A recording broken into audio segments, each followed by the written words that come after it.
Já pude conferir o novo filme O Sequestro do Papa e aqui vem minha crítica. Oi, eu sou o cara da cultura e segue o vídeo.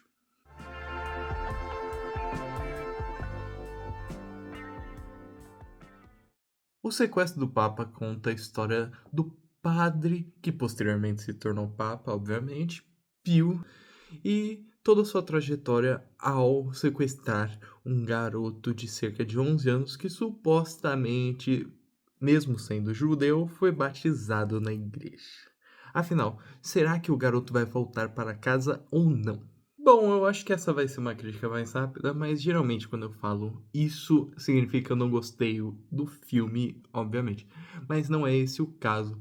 Eu acho que O Sequestro do Papa é um filme interessante e tem muitas coisas a serem abordadas sobre ele, principalmente o fato dele ser um filme com uma pegada e toda uma forma e um estilo de narrativa muito mais clássico que moderno, e esse é o principal ponto dele. Indo de certas cenas extremamente encenadas, partindo não de naturalismo, né, que surgiu no cerca dos anos 60, né, com toda aquela veia moderna do cinema, tudo.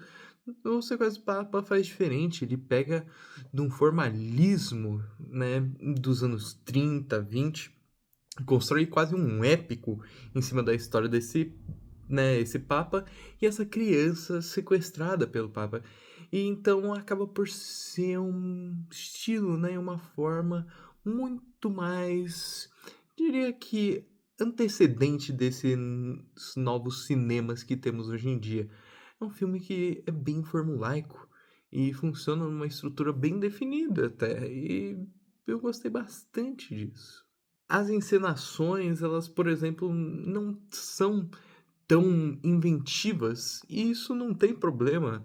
Afinal, elas se mantêm em algo que vem sendo feito desde o início do cinema, que são todas aquelas feições, né, extremamente dramatizadas e todo um contexto épico, né, que está em volta da narrativa, né, então acaba por ser um filme, mesmo sendo, né, de tempos contemporâneos, que tem uma abordagem clássica do cinema e que eu gostei bastante dessa abordagem clássica.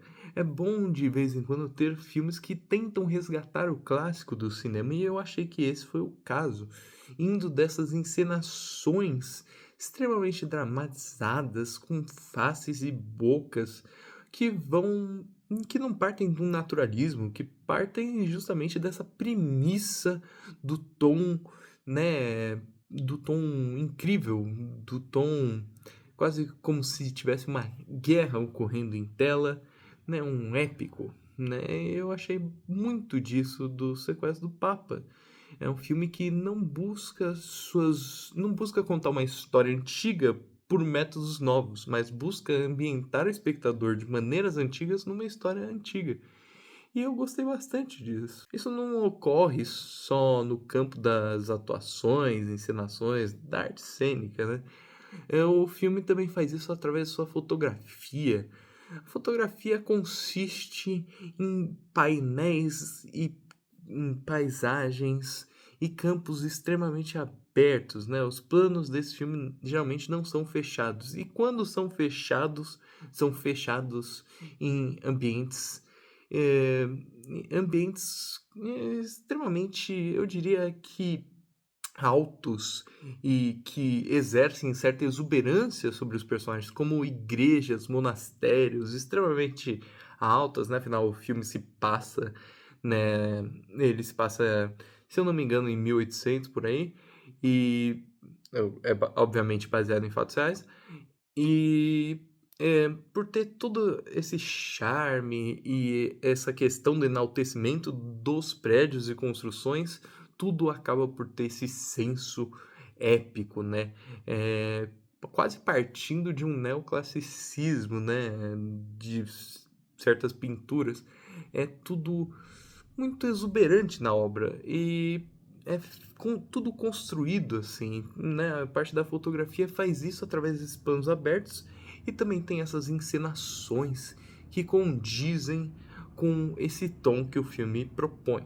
Com todas essas escolhas, eu acho que o suprassumo do longa, para emular esse tom, acaba por ser pela parte justamente da narrativa, a forma como ela é conduzida.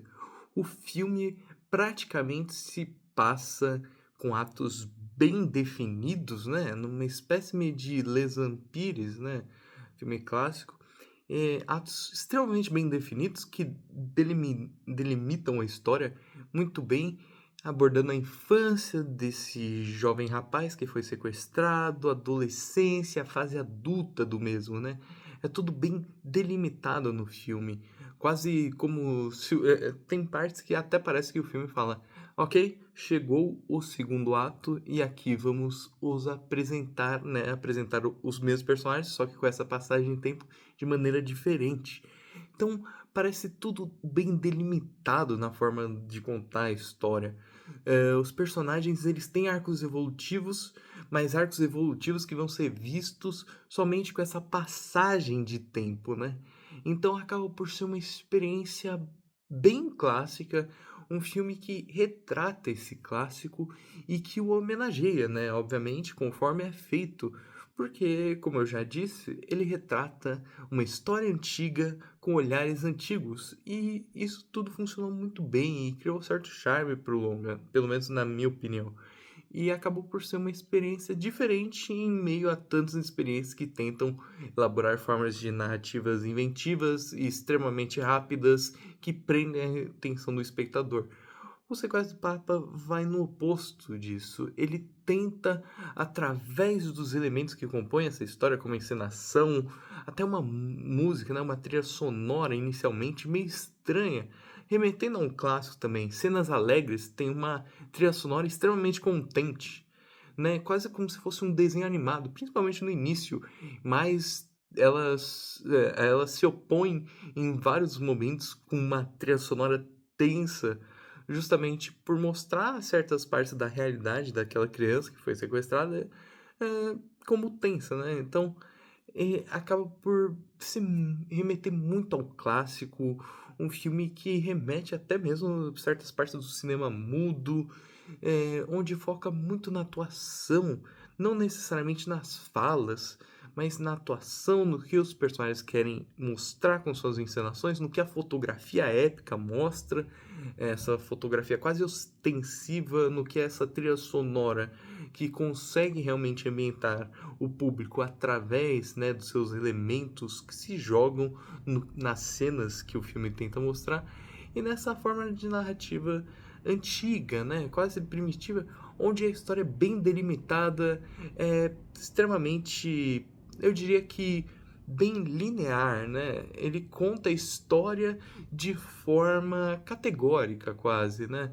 Ah, vamos passar sobre esse momento agora, depois sobre o outro e finalizar o longa. E é quase isso. Uma abordagem clássica para uma história clássica. Nada mais justo. E, considerando os contextos atuais, eu acho bem inventivo essa quase recuperação do clássico. Então, eu acabei gostando bastante do Sequestro do Papa.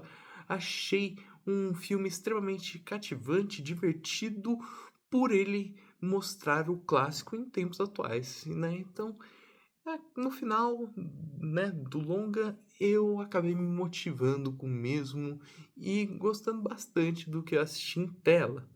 Apesar de, claro, não ser minha, né, não ser minhas partes favoritas do cinema, o cinema clássico, apesar de eu apreciar, obviamente, eu achei que o filme foi inventivo ao recuperar esse cinema, e eu gostei bastante disso. Em suma, o Sequestro do Papa acaba por ser uma experiência que resgata um cinema mais antigo, e isso em tons atuais é extremamente importante e bom, e faz de uma boa forma, uma forma que consegue agradar e consegue recuperar o espectador de cinema clássico a ser intrigado por um cinema moderno.